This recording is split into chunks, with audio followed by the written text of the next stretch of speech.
표현이 다 있을 거예요. 그 전체 주종은 뭐였냐면 생명수 예수님, 우리가 두 번에 걸쳐서 나누기도 했고, 우리가 예수님은 나한테 어떤 분인가를 아는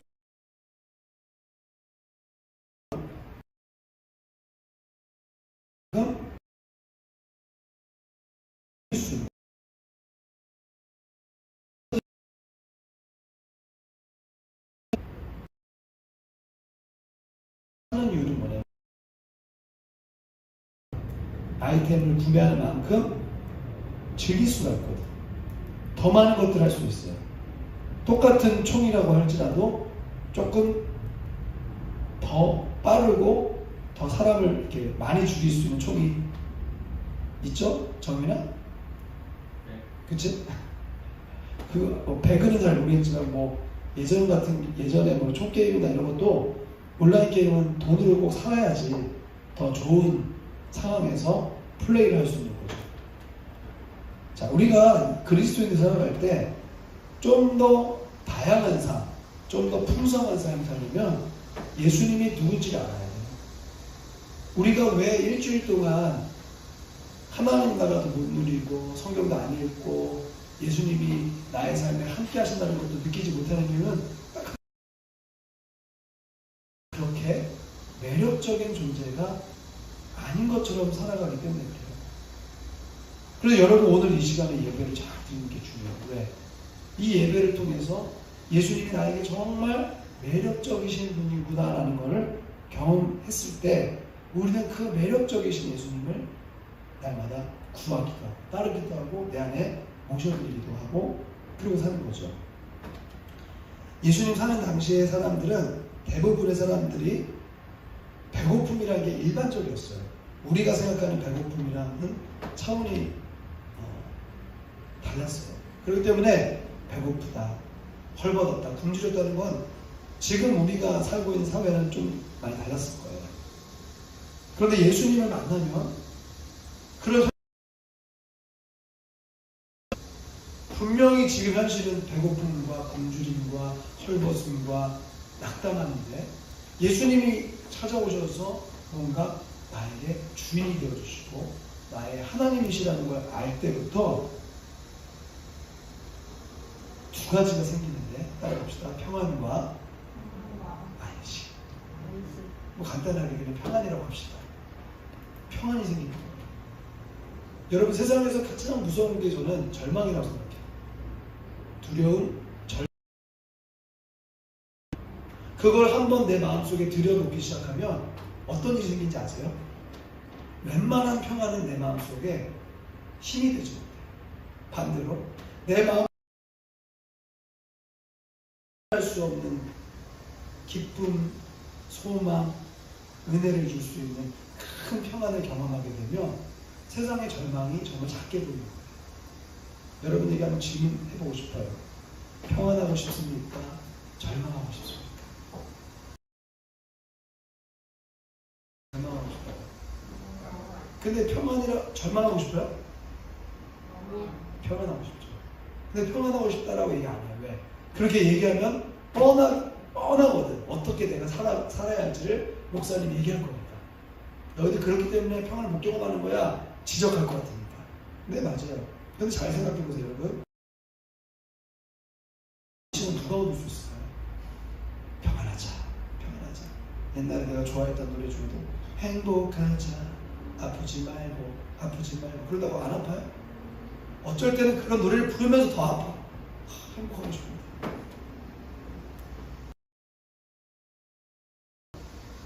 삶의 방식이 달라져요. 그러니까 이런 거예요. 우리가 뚱뚱했을 때랑 다르다. 여기 있는 사람들 다 이렇게 통통하지도 않고 날씬한데 우리가 뚱뚱하게 살아갔을 때랑 마르게 살아갔을 때랑 삶의 방식이 달라요. 잠을 자는 방식이 달라져요. 제가 이 살이 잘 안 찌는, 그러니까 막 이렇게 급격하게 확 찌는 스타일이 아닌데 살이 많이 쪘을 때 가장 생기는 일이 하나가 있어요. 그게 뭐냐면 코를 많이 골아요. 그게 신기하고요. 살이 찌면 코를 골기 시작해요. 아, 그럼 내가 살이 쪘구나. 반대로 누구한테 물어볼 수 있을까요? 내 아내한테 물어보겠지. 나 어제 코 골았어. 요즘에 내가 안 건데, 내가 요즘에는 좀 다른 사람 쳐다보지 마. 근데 봐봐요. 저를 예를 들어서 한번 설명을 해볼게요. 몸무게가 늘었을 때는 이게 뭔가 움직이는 것도 싫어. 그냥 앉아서 가만히 쉬는 게 좋아. 좀 몸이 날렵해졌을 때는 자꾸 뭔가 이렇게 움직이는 것도 재밌고, 그리고 이렇게 막 운동하더라도 뭔가 이렇게 호흡이 가빠오잖아. 그러니까 음식도 조절하게 되고 삶을 좀 이렇게 정리하는 이렇게 몸으로 되는 거죠. 그런데 그렇다고 여러분들 몸무게가 좀 늘었다고 너무 자책할 필요는 없고. 내가 왜 이런 얘기를 하느냐, 우리가 하다못해 이 살 껍데기가 이 안에 있는 지방이 좀 늘어서 조금 생활하기가 어려울 때도 있는데, 하다못해 이 육체도 뭔가 변화가 있으면 거기에 맞는 삶을 살게 되는데, 우리가 육체랑 영혼이 연관되어 있지만 더 깊은 내면 속에 있는 이 영혼이 매일마다 불안해하고 두려워하고 걱정하고 염려하면서 살아가다 보면 어떤 결과가 있을까요? 삶이 재미없을 뿐만 아니라 더 넓게 볼 수 있는 눈이 사라지게 돼요. 여행이 왜 좋은지 아세요? 여행을 갔다 오면 뭔가 나를 구속하고 나를 뭔가 이렇게 디프레스했던 어떤 시간들로부터 내가 자유해지는 거예요. 다른 생각하지 않고 그냥 있는 그대로 나의 마음을 이렇게 에너지를 표출할 수 있는 거죠. 근데 반대로 스트레스 받거나 뭔가 막 내 안에 압력이 생기면 어때요? 조그만 기쁨이 나한테 오더라도 우리가 잘 생각해 보면 세상을 살아가는 데 있어서 평안과 그 안식을 누릴 수 없는 가장 큰 이유는 뭐냐면,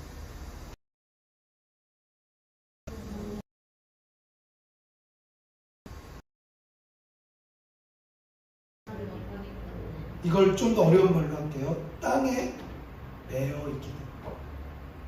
이 땅에 매여 있기 때문에. 여러분들은 물론 이제 50년, 60년 후에는 다, 그렇죠? 나이로 계산하면, 미안해. 그래, 좀 더 하자.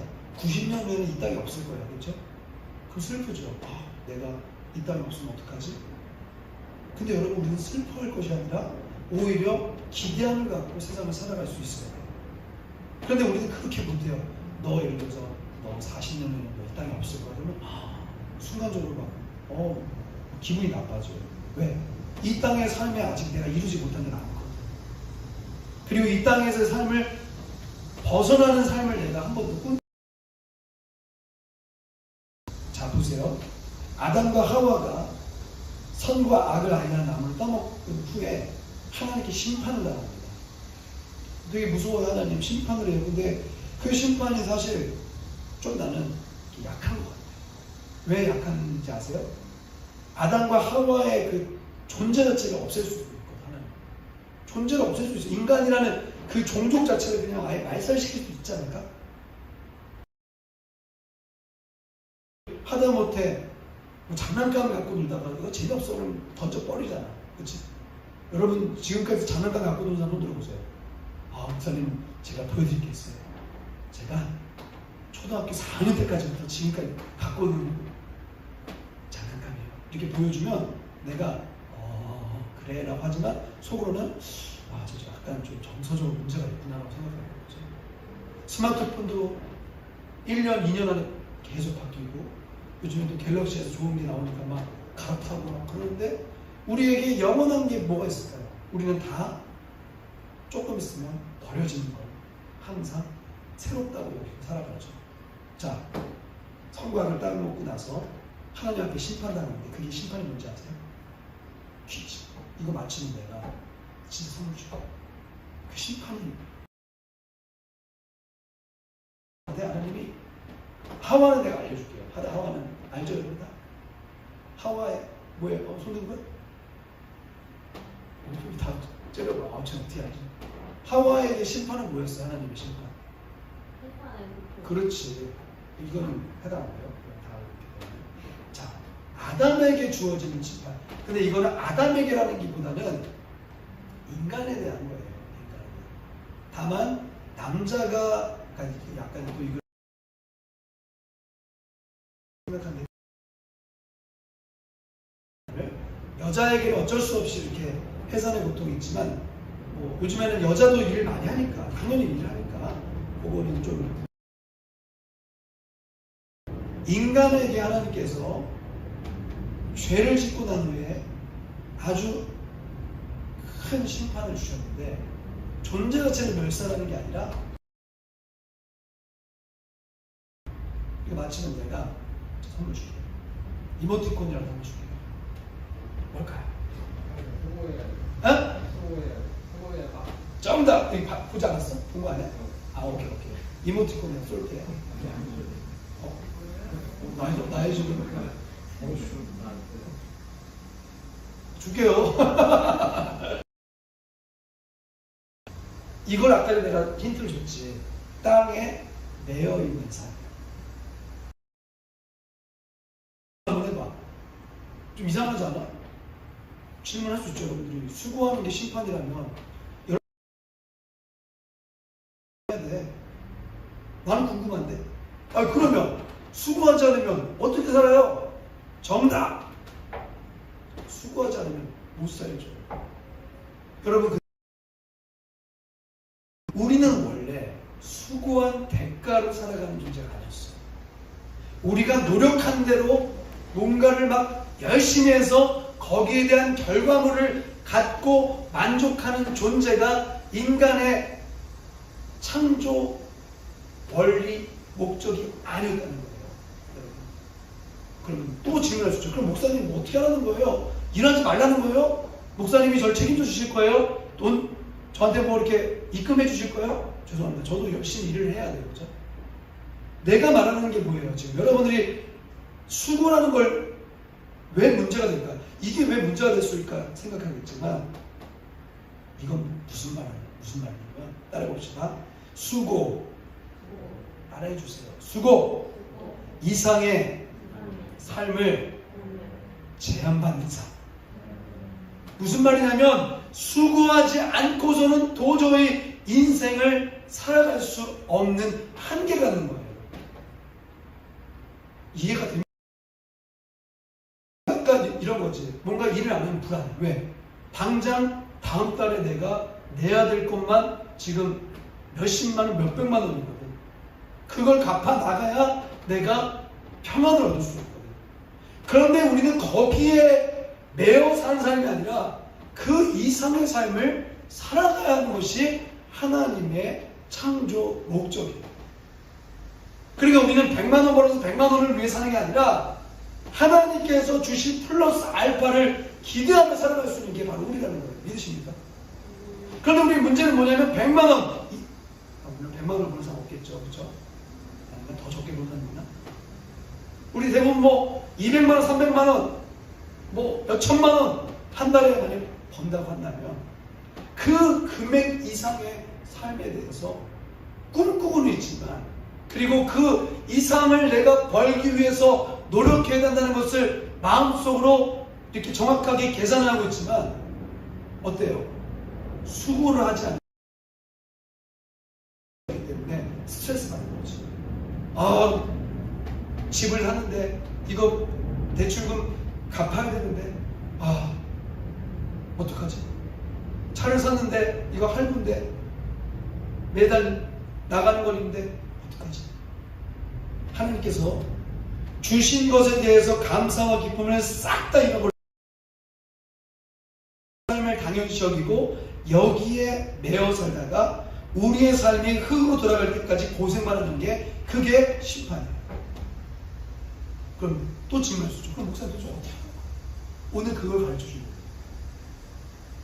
여러분 하나님의 방식을 대입한다는 건 물론 어려워요. 왜? 40년 동안 땅의 방식으로 살았어. 수고하고 노력해야 그것이 나에게 기쁨을 줄 때도 있고 좀 스트레스는 주지만 뭔가 내가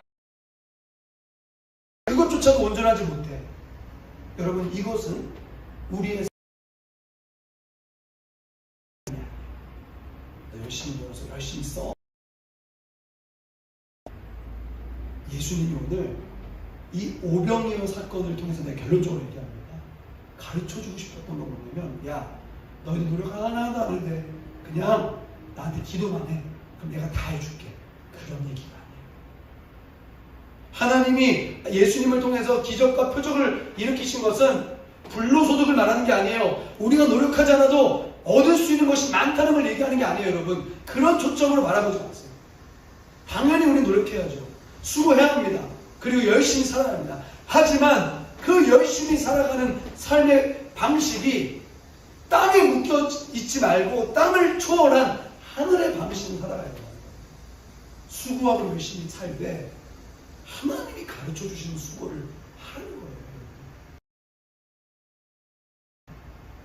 하나님 안에서 수고해보지 못한 사람은 절대로 하나님의 기쁨을 누릴 수가 없어요. 삶을 살아가는 데 있어서는 그 어떤 즐거움을 누리기 위해서는 나의 물질, 나의 노력, 모든 걸 다 헌신해요. 어떤 어른들은 자기가 쓰지도 못할 돈을 열심히 벌어서 다 누구한테 주냐면 자녀한테 줘요. 자기는 써보지도 못해요. 나중에 나이 들어서 자녀들이 크고 그렇게 교육을 받았기 때문에 아빠 돈 줘. 왜? 아, 나 지금 사업을 좀 해야 돼. 달라 하는데 못 줄 부모는 없죠. 줍니다. 고마움을 몰라요. 나중에는 계속 자녀들한테 물질적인 것만 주다가 나는 나 인생이 뭘까? 나는 열심히 살았는데 야, 이거 자녀를 위해서 다 쓰는 것밖에 없네. 회의감, 허무감이 드는 경우도 많이 봤어요. 여러분, 그럼 또 이렇게 또 질문할 수 있어요. 내가 질문을 계속 다 이렇게 내가 이렇게 생각해 온 거 보면 나도 그런 질문이 생기거든요. 그러면 수고하는 게 잘못된 걸까요? 그러면 열심히 노력해서 자녀를 위해서, 가족을 위해서 헌신하는 게 나쁠까요? 아니죠. 그렇게 하십시오. 그런데 하나님은 이 땅의 삶을 그걸로만 채우기를 원하시지 않아요. 이해가 됩니까? 하나님은 이 땅에서 너희 자녀를 위해서, 너를 위해서 열심히 수고한 만큼 그 대가를 그대로 받으며 살아라. 물론 이것도 중요하지만 하늘의 방식으로 우리의 삶을 인도하길 원하십니다. 여러분, 왜 평안이 오죠? 왜 하나님 안에서 예수님 만나면 기쁨이 생기죠? 이 말씀 알죠? 수고하고 무거운 짐진 자들아 다 내게. 다음에 뭐 어떤 표현인지 아세요? 우리 거기까지만 알아요. 딱 거기. 뭐 힘든 거 다 갖다 드리면 주님이 알아서 해결할 거야. 아니. 따라해보세요. 아니. 따라해주세요. 아니. 그 다음에 어떤 표현이냐면 내 멍에를 메라라고 말씀하세요. 무거운 짐을 두렸더니 다시 멍에를 메렸네? 여러분, 이게 바로 세상의 습관이에요. 산술적인 어떤 1 더하기 1은 2가 되는 거죠. 근데 우리의 하나님의 나라의 법, 하나님의 방식은 우리랑 전혀 상관없는 거예요. 땅의 문제에서 자유롭게 돼요. 여러분, 다시 한번 얘기합니다. 주님도 말씀하셨어요. 율법을 폐하려 온 게 아니라 니네들이 가지고 있는 그 땅의 규칙을 내가 다 어지럽히고 그냥 이 땅을 다 등지고 그냥 나만 따라오라는 말이 아니다. 그걸 완성시켜 주려고 한다. 그게 바로 하나님의 방식이에요. 우리가 갖고 있는 그 방식을 지적하거나 판단하려고 하시는 것이 아니라 그걸 뛰어넘는 하나님의 방식을 하나님은 주길 원하시는 거예요. 여러분, 그것을 오늘 말씀을 통해서 배울 수 있기를 축복합니다. 아멘입니까? 자, 죄의 문제가 해결됐으면 어때요? 땅에 매여 사는 것이 굉장히 부질없다는 걸 알게 됩니다. 여러분, 다시 한번 얘기합니다. 부질없다는 게 노력하지 않아도 된다, 불로소득이다, 그냥 네가 열심히 노력 안 하고 그냥 가만히 기도만 하면 된다, 그런 의미가 아니라 지금까지 땅에 매었던 삶의 규칙을 그대로 갖고 있되 주님은 더 높은 걸 보여주십니다. 그래서 이 땅에서 살아가는 것조차 하늘을 위해서, 하나님의 나라를 위해서 투자할 수 있게 만드는 거죠. 그래서 물질을 가지고 나만 쓰는 게 아니라 때로는 교회에 예물도 드리고, 전 어렸을 때 그런 분들 너무 많이 봤어요. 건축 헌금 같은 거 드릴 때 막 우리 아버지가 그랬어. 막 집문서 막 갖다 디밀고. 좀 이해가 안 되지. 왜? 그것은 땅의 방식으로는 계산이 안 되는 거예요. 아니, 잘 살고 있는 집을 왜 팔아? 아니, 지금 자녀들 지금 양육비도 지금 만만치 않은데 그거 팔면 어떻게 할 거야? 여러분, 이렇게 계산한다고 보면 땅에 그대로 매어 살 수밖에 없는 거죠. 여러분, 다시 한번 얘기합니다. 여러분, 이 말의 맥락을 잘 이해하세요. 여러분들이 세상과 동떨어진 삶을 돈키호테 같은 삶을 살아가는 게 아니라 이 땅의 삶에 충실하게 살 때 하나님이 여러분들에게 타이밍을 주시고 기회를 주셨을 때 그 기회를 잡아가면서 하늘의 방식을 배워나가는 거예요. 죽음이 가져다주는 가장 큰 문제, 불안한 염려가 하나님의 나라를 바라볼 때 싹 사라지는 거예요. 그래서 더 이상 땅의 법칙에 매어 살지 않는 겁니다. 자, 오늘 본문으로 한번 가봅시다. 땅의 법칙 잘 생각해보고, 자, 오늘 읽은 오병이어 사건을 우리가 여기 한번 읽어봅시다. 아까 전에 내가 얘기했던 심판, 그거 한번 좀 띄워주세요. 3장 17절부터 19절. 오늘은 제가 말한 대로 그냥 띄우네. 같이 한번 읽어보세요. 시작. 아담에게 이르시되 내 아내의 말을 듣고 내가 내게 먹지 말라 한 나무 열매를 먹었은즉 땅은 너로 말미암아 저주를 받고 너는 내 평생에 어떻게 수고하여야 그 소산을 먹으리라. 18절. 땅이 내게 가시더들과 엉겅퀴를 낼 것이라. 내가 먹을 것은 밭의 채소인즉 내가 흙으로 돌아갈 때까지 얼굴에 땀을 흘려 먹을 것을 먹으리니 내가 그것에서 취함을 입었습니다. 너는 흙이니 흙으로 돌아갈 것이니라 하시니라. 여러분, 죄를 짓고 나서 하나님 나라와 단절된 이후로부터 우리는 땀을 흘려야, 수고해야 우리의 삶을 보장받는 삶을 살게 됐어요. 그런데 이 삶의 패턴을 바꿔놓으신 분이 바로 예수님이에요. 사람이 떡으로만 살 것이 아니요 하나님의 말씀으로 살 것입니다. 어떻게 그게 가능하죠? 잘 보세요. 오병의 사건을 우리가 단순하지 않아야 돼요. 그냥 배고픈 군중이 있었다. 그 군중에 필요하신 예수님께서 물고기 5개와 보리떡 5개와 물고기 2마리 가지고 5,000명 넘는 군중을 먹이셨다. 와, 기적이다. 이건 어떻게 보면 성경을 반쪽만이야. 예수님이 그렇게 하실 수 있으니까 너희들도 5,000명 있을 때 기도하면 불려주는 거야. 기도해봐. 그런 말이 아닙니다. 주님께서는 따라봅시다. 우리의 배고픔을 풍요로움으로 채우실 수 있다 라는 걸 보여줄 것만이 아니라 땅의 방식이 아니라 하늘의 방식으로 살면 너가 노력한 것 플러스 알파의 삶을 하나님께서 보장해 주시고 인도해 주신다. 그러면 이런 경우도 있죠. 목사님, 저는 물질적인 것도 참 많이 없고요. 뭐 드릴 게 없어요. 그래서 주님이 보리떡 5개와 물고기 2마리를 지정해서 말씀해 주시고 하나씩 봅시다. 우리 1번 같이 한번 따라해 봅시다. 같이 한번 읽어봐요. 시작. 배고픔에 시작. 배고픔을 해결하는 세상의 방식. 자, 예수님께서 사역을 하실 때 많은 사람들이 몰려들었어요. 왜냐면 예수님의 사역은 대부분 병을 고치는 거, 가르쳐 주시는 것도 있지만 막 귀신도 떠나가고 죽은 사람도 살아나니까 소문이 퍼지기 시작하니까 이 이스라엘부터 시작해서 이 주변에 있는 인접 국가부터 시작해서 아픈 사람은 다 몰려들기 시작하는 거예요. 왜? 예수님이 손만 대면 다 나오니까. 예수님이 말씀만 하시면 다 나오니까. 그러니까 예수님의 표정만이 아니라 말씀에도 위로를 받고 시간 갖는 줄도 모르죠. 그래서 반나절이 꼬박지 났어요. 자, 제자들이 허기시니까 먼저 예수님한테 다가갑니다. 그리고 예수님한테 말씀해요. 예수님, 지금 사람들이 배고파하는데 사실 자기가 배고픈 거예요. 사람들 그렇지만 스텝이니까 일하는 게 쉽지 않잖아요. 목사님, 사람들도 사람이지만 저 너무 배고파요. 지금 사람들 이렇게 먹이고 해야 되는데 5,000명이잖아요. 좀 이제 가서 좀 먹을 거 좀 사 먹고 좀 오게끔 하면 안 될까요? 라고 얘기하니까 오늘 본문에도 기록되어 있지 않은데 마태복음 14장 16절에 이렇게 기록되어 있어요. 우리 한번 같이 한번 읽어볼까요? 시작. 에? 이 무슨 말이야? 너 가지 마. 니네들이 먹으러 줘.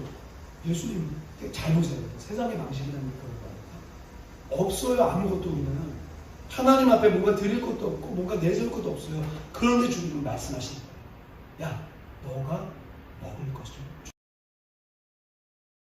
여기는 굉장히 어떤 의미가 함축되어 있는 거예요. 세상의 방식과 하나님의 방식이 다르다. 여러분, 우리는 계산합니다. 지금 여기 있는 사람 우리 같이 회식을 하자. 그럼 얼마 나올까요? 대충 때리면 뭘 먹는지에 따라 다르겠지만 한 7, 8만 원이면 햄버거 해가지고 이렇게 하면 대충 되겠죠. 그렇죠? 좀 더 많은 걸 먹으면 2, 3천만 원 고기 같은 거 먹으면 되고 더 비싼 거 먹으면 더. 자, 우리 배고프니까 밥 좀 먹자 그러면 여러분 대부분 다 목사님 저 돈 없어요.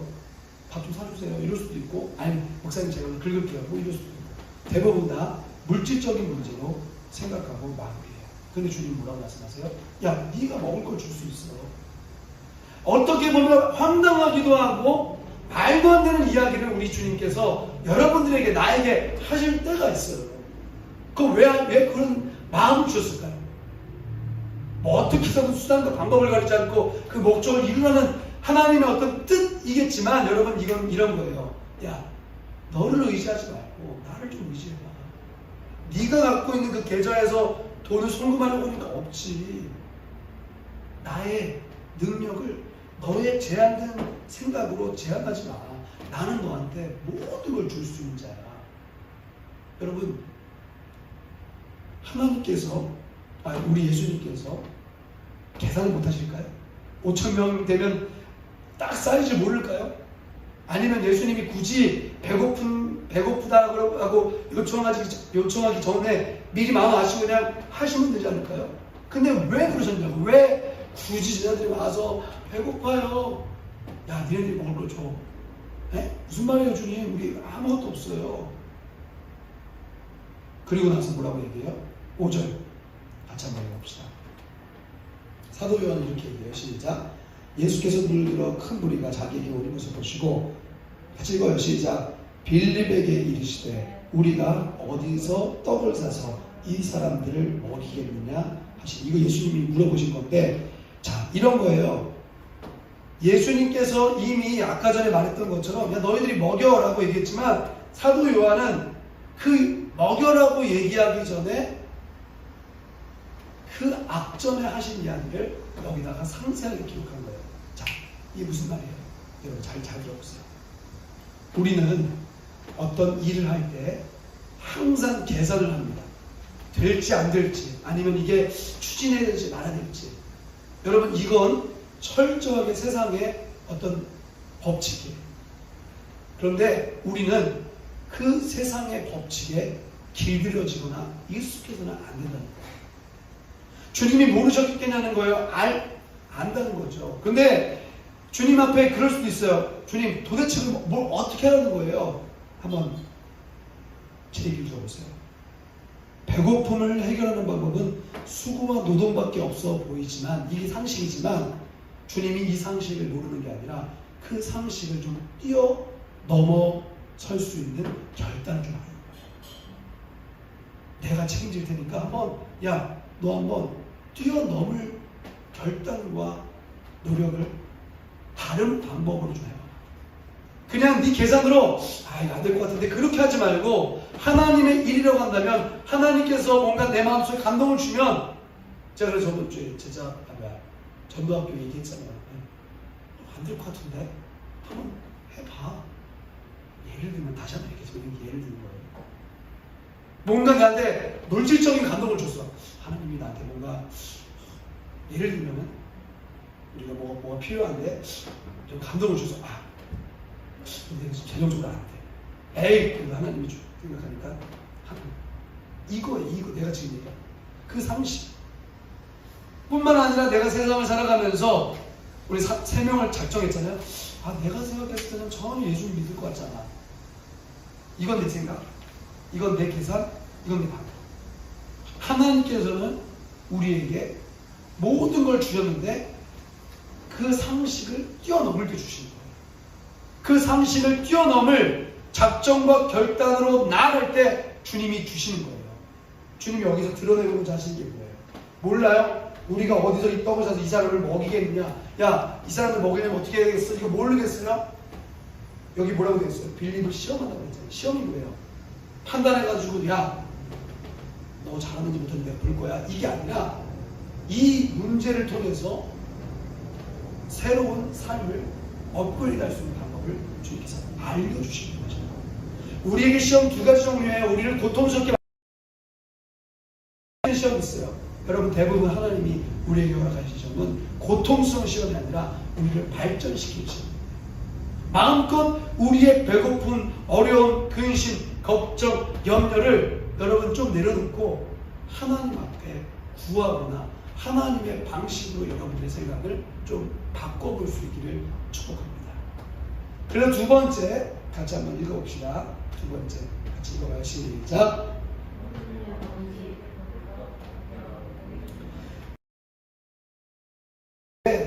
안드레는 또 이렇게 얘기를 해요. 9절에 같이 한번 읽어볼까요? 시작. 여기 하나님가 있어.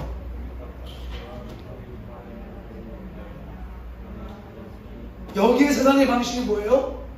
이 물고기와 보리떡 이 쨍한 게 어떻게 사람들을 먹일 수 있겠습니까? 이거 세상의 방식. 하나님 이걸 드러내고 싶으시죠. 야, 너가 나를 안다고 하고 내가 기적을 보여주고 표적을 일으키면 뭐하니? 그 나에 대한 경험이 너의 삶의 방식으로 이어지지 않으면 그건 그냥 먼 나라 이야기에 불과해. 그냥 판타지야. 그냥 동화야. 나는 너한테 동화를 들려주려고 하는 것이 아니라 실제적으로 나의 방식으로 살아가면 어떤 결과가 있는지를 나는 보여주고 싶어. 그 방식이 뭐예요? 보리떡 5개와 물고기 2마리. 여기에 어떤 의미가 숨겨져 있을까요? 안드레는 과감하게 아예 헌신을 얘기하면서 이걸로 5,000명 먹이는 건 안 돼요 라고 얘기하지만 주님은 두 가지를 알려주세요. 저거 따라봅시다. 물질로 필요를 채우려 하지 말아라. 다시 한번요. 물질로 문제를 해결하지 말아라. 우리는 물질을 가지고 우리의 필요를 조금이라도 더 이렇게 달라지게 만드는 건 누구든지 할 수 있어요. 두 번째 따라봅시다. 작은 것을 소홀히 여기지 말아라. 여러분 잘 생각해 보세요. 물고기 2마리가 보리떡 5개. 한 아이가 갖고 있는 걸 예수님 모르셨을까요? 아셨어요. 아셨다니까. 안드레가 가지고 올 것도 미리 아셨다니까. 근데 주님은 뭐를 기다리신 거예요? 그 보리떡 5개와 물고기 2마리의 방식으로는 하나님의 나라의 방식에 굉장히 적합한 하나의 태도라는 것을 알려주고 싶은 거예요. 나의 가장 갖고 있는 작은 그 어떤 헌신, 노력이 하나님의 일을 하기에는 너무 적합한 거예요. 여러분, 그렇기 때문에 이런 겁니다. 마태복음 6장 33절 시작. 그런즉 너희는 먼저 그의 나라와 그 의를 구하라. 그리하면 이 모든 것을, 이게 하나님의 방식이라는 거예요. 우리가 먼저 구해야 될 것은 뭐냐면 하나님의 일에 대해서, 하나님의 나라에 대한 일이야. 근데 우리는 어때요? 하나님, 나 결혼해야 돼요. 하나님, 결혼하려면 자금이 필요해요. 하나님, 결혼해서 자금 채웠는데 또 부모님들끼리 또 이렇게 막 뭐가 마음이 안 맞아요. 뭐 별별. 하나님, 나 이제 직장이 이제 또 이직을 해야 되는데 어떤 직장을 가야 되죠? 물론 그런 필요도 다 하나님 앞에 구해야 되죠. 그런데 순서가 있는 거예요. 순서. 먼저 내가 해야 될 것은 뭐냐면 내 가장 작은 것을 가지고 하나님 앞에 투자할 수 있는 용기가 있어요. 구한다는 게 뭐죠? 먼저 그의 나라와 그 의를 구한다는 게 뭐예요? 내가 거기에 시간을 쏟는 거고, 때로는 물질로 쏟는 거고, 나의 마음을 쏟는 거예요. 구한다는 거 여러분 그냥 주세요 이게 아니라니까. 여러분 주세요라고 얘기하기 전에 우리는 어떤 변화가 일어나냐면 거기에 내 마음을 쏟게 되고 마음이 가면 물질은 따라가게 되는 거예요. 그럼 어떻게 해요? 주님은 우리가 초기 투자 그 금액보다도 더 많은 금액을 환산해서 우리에게 부어주실 수 있는 분이라는 거죠. 우리는 어때요? 하나님 내가 이만큼 넣으면 하나님 이만큼 주시겠죠? 아니. 여러분 하나님께서 예수님께서 보리떡 5개와 물고기를 가지고 5,000명을 먹이셨다. 이건 뭐예요? 한 아이의 헌신이 만약에 없었더라면 주님이 일하시려고 했던 일들이 어쩌면 빛을 발하는 거죠. 주님은 안드레를 통해서 그 아이가 물고기 2마리와 보리떡 5개를 자기한테 가져오는 것을 기다리고 있었던 거예요. 그게 바로 너희가 먹을 것을 주라는 말의 의미예요. 우리가 갖고 있는 작은 것, 그걸 불려내는 것이 나의 능력으로 되는 거면 그건 어쩌면 나의 수고의 대가, 땅의 방식의 결과이기 때문에 따라해봅시다. 누구든지 할 수 있다. 하지만 하나님의 방식은 누구든지 할 수 있는 게 아니에요. 하나님의 방식은 보리떡 5개와 물고기 2마리를 어디에 두느냐의 문제. 내가 그걸 나한테 갖고 있고 내가 나 혼자 먹었으면 그건 하나님의 일이 아니라 그냥 나의 삶의 필요를 채우는 일이에요. 근데 이게 지금 예수님 곁으로 가니까 어떻게 돼요? 예수님이 5,000명을 먹일 수 있는 하나의 출발점, 마중물이 되는 거예요. 여러분 물질만 그럴까요? 마음이라고 생각해볼까요? 내가 정말 하나님의 이 교회, 이 임마누엘 교회 청년부에 마음을 쏟고 내가 하나님의 방식을 좀 내가 따라가기 원합니다 하다 보면 어떻게 될까요?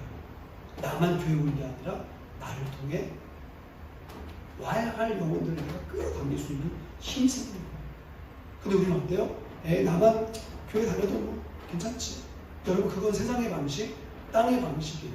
여러분 내가 갖고 있는 그 작은 것에 컴플렉스를 안 가졌으면 좋겠어요. 이거 가지고 뭐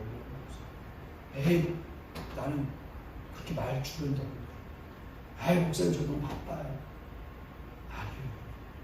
주님이 뭔가 여러분한테 이런 메시지를 듣게 하실 때는 그러한 노력과 수고를 할 만한 보리떡 5개와 물고기 2마리를 갖고 있는 사람들이기 때문에 그래요. 전혀 갖고 있지 않은 사람은 어떤 것도 하나님에 드릴 수 없겠죠. 자, 퀴즈. 거기 모인 사람 중에 보리떡 5개와 물고기 2마리 이상의 것을 가지고 있는 사람이 있었을까요? 없었을까요? 이거는 여기 나와 있지 않기 때문에 모르지만 나는 있었다고 생각합니다. 아이가 그 정도로 뭔가 준비물을 갖고 오는데 그 어른들이 그게 없었을까? 있었을 거라고. 근데 문제는 뭐예요? 제자들한테 가지고 오는데 예수님한테 그걸 가지고 오느냐 마느냐의 문제예요. 여기서 세상의 방식과 하나님의 방식의 차이가 있는 거예요. 이걸 이렇게 생각하지 마세요. 뭐 헌금을 해야 된다. 여러분 그런 어떤 낮은 수준으로 이 얘기를 듣지 마세요. 이건 어떤 내가 갖고 있는 이 부산물에 대한 얘기가 아니에요. 나의 중심에 대한 얘기, 중심. 그렇다면 어떻게 하면 우리가 보리떡 5개와 물고기 2마리를 주님 앞에 드릴 수 있을까요? 우리 한번 11절 말씀 한번 볼게요. 시작.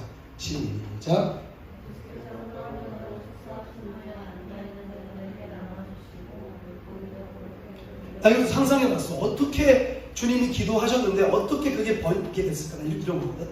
내 생각에는 딱 이걸 해서 나눠주는 순간 바로 여기도 넣어주겠어. 주는 순간 또 있어. 이러지 않았을까라는 개인적인 추측이에요. 이 무슨 얘기인지 알아요? 하나님이 예수님이 그냥 한꺼번에 하늘에서 뭐 만나와 매출이라 이런 거딱 떨어져서 한 게 아니라 보리떡 5개와 물고기 2마리 그 모양 그대로 나눠주셨다는 거예요. 여러분 하나님 앞에 내가 뭔가 온전히 서 있으면 내가 내 인생이 완전히 바뀔 거라고 기대하지 마세요. 여러분 보리떡 5개와 물고기 2마리였다.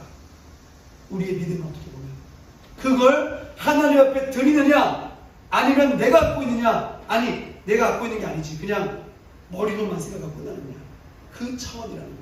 마지막 세 번째, 그래서 결론을 보십시다. 시작.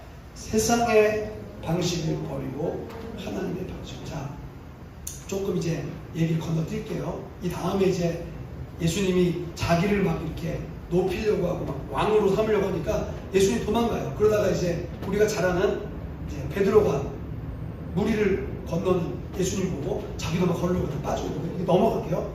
그러고 나서 이제 지금 예수님이 지금 있는 말씀드렸던 곳에 건너편으로 건너가셔서 제자들을 기다리셨다가 이 사건이 오병의 이 하늘의 그 방식의 사건이 어떤 의미가 있는지를 두 구절로 말씀을 해주시는데 26절, 27절 같이 읽어보지 결론을 지켜 시작. 내가 진실로 진실로 너에게 이르노니 너희가 나를 찾는 것은 썩을 양식을 위하여 일하지 말고 영생하도록 있는 양식을 위하여 하라. 이 양식은 인자가 너희에게 주니. 여러분 이런 거예요. 따라봅시다. 주님이 먹이시니까 염려하는 곳에 나의 에너지 쏟지 말고 하나님을 신뢰하는 곳에 나의 마음을 두자. 이게 무슨 말입니까? 29절 한번 더 읽어보세요. 시작. 예수께서 대답하여 이르시되 하나님께서 보내신 이를 믿는 것이 하나님. 이게 오늘 결론이에요. 물어봤어요 그 전에. 그러면 도대체 우리랑 똑같은 거예요. 하나님의 일이 뭐예요? 어떻게 하면 보리떡 5개와 물고기를 막 드릴 수 있는 그런 믿음이 생기는 거예요. 여기 나머지는 하나님께서 보내신 일을 믿는. 이게 뭐예요? 예수를 믿는 거. 예수를 제대로 믿으면 우리는 하나님의 일에 그때부터 참여하기 시작하는 거예요. 그럼 반대로 뒤집어봅시다. 왜 보리떡 5개와 물고기 2마리 가지고 주저하느냐? 나만 먹고 끝나느냐? 그 보리떡 5개와 물고기 2마리를 받으실 수 있는 주님을 내가 잊어버리고 있기 때문에. 오늘 사랑하는 여러분, 결론을 냈습니다. 하나님 믿지만 세상의 방식을 놓치지 못해요. 죄의 결과입니다. 오늘 또 말씀 듣고 또 한두 사람이 또 그냥 세상에 열심히 수고하다가 또 여러분 또 해가지고 또 비워볼 거예요. 예. 근데 이제는 여러분을 초청합니다. 벗어나십시오. 이러는 삶이 아니라 이제는 이러는 삶이었다가도 다시 한번 일어나서 하나님의 방식으로 투자하십시오. 나는 지금 어떻게 보면 하나님의 나라 증권 뭐라고 하죠? 증권회사 일하는 사람 뭐라고 하죠? 아마 하나님 나라 증권 회사 직원이에요. 직원. 여러분 하나님 나라에 투자하십시오. 뭘 투자해요? 여러분의 믿음을 투자하십시오. 그러면 그 믿음이 여러분들의 삶에 반드시 열매 맺는 일로 나타나게 될 겁니다. 여러분 그러기 위해서 오늘 결론인데 이걸 잊지 마세요. 내가 갖고 있는 것으로 하나님께 나아가는 걸 두려워하지 마십시오. 아 이게 뭐 작은 건데 아니에요. 여러분 그걸 꺼내기 위해서 주님이 물어보시는 거야. 집요하게. 야 이 사람들 먹이려면 어느 정도 될까? 너희들 먹여봐 한번. 야 어떻게 먹여요? 저기 애기가 뭐 이렇게 하나 갖고 이제 왔는데 보리떡 5개 물고기 2마리 이것밖에 없는데 뭐 어떻게 해요? 잘 먹겠다. 그거 가져와. 내가 축복해 줄게. 여러분 오늘 여러분들의 믿음은 그 아이의 보리떡 5개 물고기 2마리 이렇게 그냥 내 하루 먹을 거 그냥 조금 나누는 수준일 수 있어요. 하지만 주님은 그 방식을 선호하세요. 그 작은 나눔의 방식을 선호하셔서 여러분 오늘 우리가 작고 볼품없는 것을 두려워하지 않게 안 했어요. 여러분 여러분들의 헌신과 노력을 볼품없다고 생각하지 말고 작다고 생각하지 마세요. 따라봅시다. 하나님의 손에 맡깁시다. 예수님께서 일하실 수 있도록 그분께 맡기세요. 여러분 우리는 고작해야 그냥 보리떡 5개 물고기 딱 2마리 드리는 거지만 주님 거기다가 기도하신다. 야, 네 작은 그 믿음 좀 내가 기도할게. 너의 삶을 축복할게. 나도 모르는 사이에 나중에 하나님이 사랑을 붙여주시고 또 길을 인도하시면서 어느샌가 5,000명이나 되는 사람이 먹을 만한 그러한 하나님의 풍성한 은혜를 우리가 경험하게 된다는 거죠. 여러분 결단이 필요합니다. 한 주간 또 사는데 여러분 불안한 염려, 근심, 걱정 좀 살지 말고 이제는 하나님의 나라에 투자하세요. 믿음을 투자하세요. 믿음. 하나님의 나라에 내 마음을 좀 투자하고 하나님 안에서 내가 좀 노력해야 될 것을, 그러니까 이런 거죠. 땅에 수고하는 그 에너지의 정말 절반 되지 않는 그 에너지라도 하나님의 말씀을 읽고 기도하고 찬양하고 예배를 투자해서 어떤 일이 생기는지, 투자를 하는데 어떤 일이 생길까요? 여러분, 어려워 보이고 힘들어 보여도 하나님을 신뢰하는 분이 있어요. 불평하고 원망하고 될까? 아니야. 그렇게 하지 마. 주가 일하시네. 주가 일하시네. 주께 아끼지 않는 자에게. 오늘 우리 주님은 세상의 방식을 버리고 하나님께 투자할 여러분에게 하나님의 일을 마음껏 보여줄 줄 믿습니다. 주님이 일하시고 계신 일 때 우리의 삶을 날마다 채우시는 이 생명의 선순환이 일어나게 될 것입니다. 따라봅시다. 계산하지 말고 하나님의 일은 과감하게 투자하자. 다 같이 일어나겠습니다.